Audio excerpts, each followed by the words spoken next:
Assalamualaikum warahmatullahi wabarakatuh. Izin memperkenalkan diri. Perkenalkan, nama saya Alia Ramadhania dari Program Studi Pendidikan Masyarakat Angkatan 2023 dengan NIM 23030027. Video ini dibuat untuk memenuhi tugas mata kuliah andragogi yang dibimbing oleh Ibu dosen Dr. Hajah Sri Nurhayati MPD, yang mana tugasnya itu adalah membuat video penerapan andragogi dan visi misi hidup kita setelah nanti kita lulus kuliah dan dikaitkan dengan prinsip-prinsip andragogi. Sebelum saya memaparkan prinsip-prinsip dan cara mengimplementasikan andragogi dalam kehidupan sehari-hari, saya ingin menjelaskan sedikit mengenai andragogi.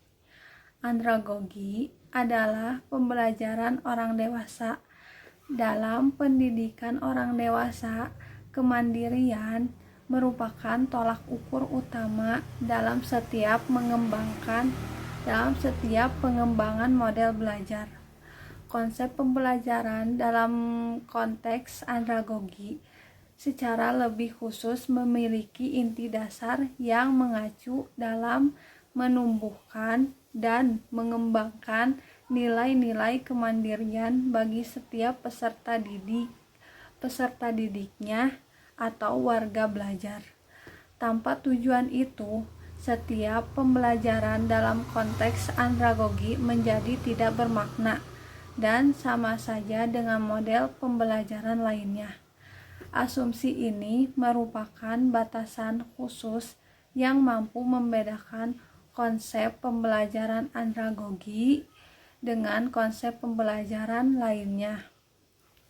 Dalam kata lain, pembelajaran andragogi atau pembelajaran orang dewasa itu harus berdasarkan tumbuhnya rasa kemandirian dalam diri pembelajar atau peserta didik.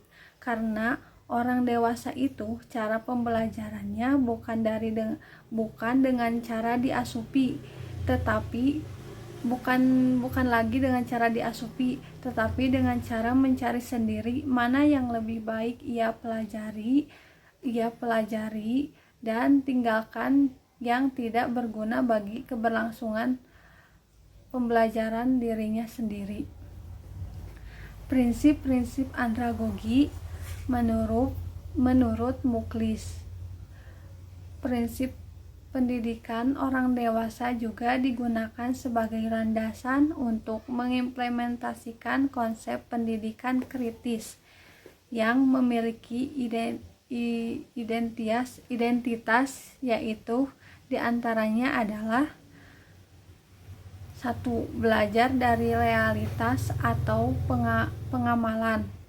Materi yang dipelajari bukan teori-teori, melainkan pengalaman seseorang atau keadaan nyata masyarakat yang terlibat dalam proses pendidikan.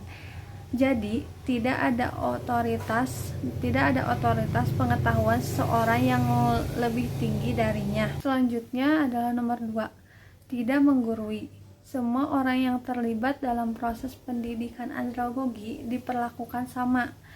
Pendidik adalah sekaligus peserta didik. 3. Dialogis. Proses pendidikan yang berlangsung bukan lagi proses pembelajaran belajar mengajar yang bersifat satu arah, melainkan proses komunikasi dalam berbagai bentuk kegiatan seperti diskusi kelompok dan bermain peran. 4. Rangkai ulang atau rekonstruksi. Mengurai kembali rincian seperti fakta, unsur-unsur, urutan kegiatan, dan sebagainya. Dalam proses ini, peserta didik terlibat dan bertindak mengikuti pola tertentu. Apa yang dilakukan dan dialaminya adalah mengerjakan, mengamati, melihat, dan mengatakan sesuatu. Pengalaman itulah yang pada akhirnya menjadi titik tolak proses belajar selanjutnya. 5. Ungkapan. Setelah mengalami tahap berikutnya adalah proses mengungkapkan dengan cara mengatakan kembali apa yang sudah dialaminya. Bagaimana tanggapan, kesan, atau pengalaman tersebut. 6. Kaji urai atau analisis.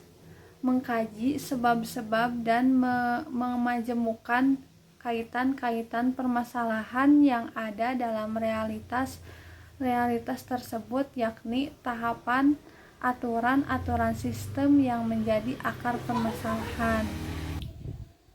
Mungkin hanya itulah yang dapat saya paparkan mengenai prinsip-prinsip andragogi menurut Muklis.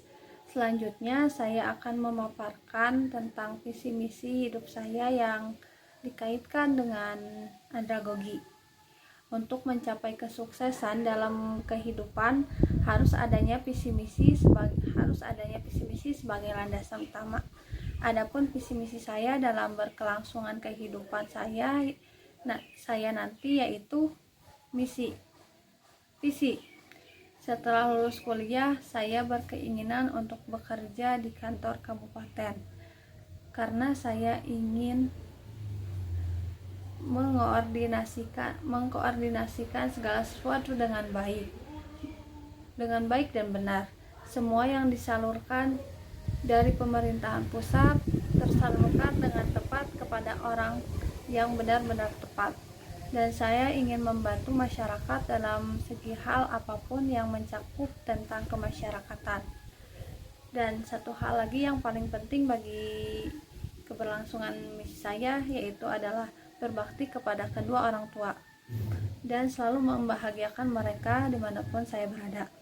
Adapun misi saya yaitu 1. Membahagiakan kedua orang tua, itu tentu jelas dan harus saya lakukan. Yang kedua, melamar pekerjaan ke kantor kabupaten karena saya ingin bekerja ke kantor kabupaten. Dan yang ketiga adalah berkontribusi dan aktif di kalangan masyarakat. Mungkin itu saja visi misi dari saya. Adapun prinsip-prinsip andragogi yang menjadi landasan saya adalah prinsip pengalaman nyata. Dari prinsip pengalaman nyata ini saya bisa mengambil kesimpulan yaitu setiap perancangan yang kita buat atau kita rancangkan harus ada pengalaman di dalamnya, karena kesuksesan itu perlu pengalaman yang banyak untuk mendasari rancangan tersebut agar berjalan dengan baik dan sukses.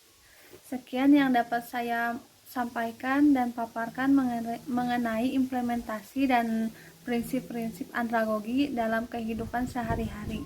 Mohon maaf bila ada kata yang kurang tepat dan tidak sempurna, karena kesempurnaan hanya milik Allah Subhanahu wa taala. Unzur maqala wa la tanzur maqala. Wassalamualaikum warahmatullahi wabarakatuh.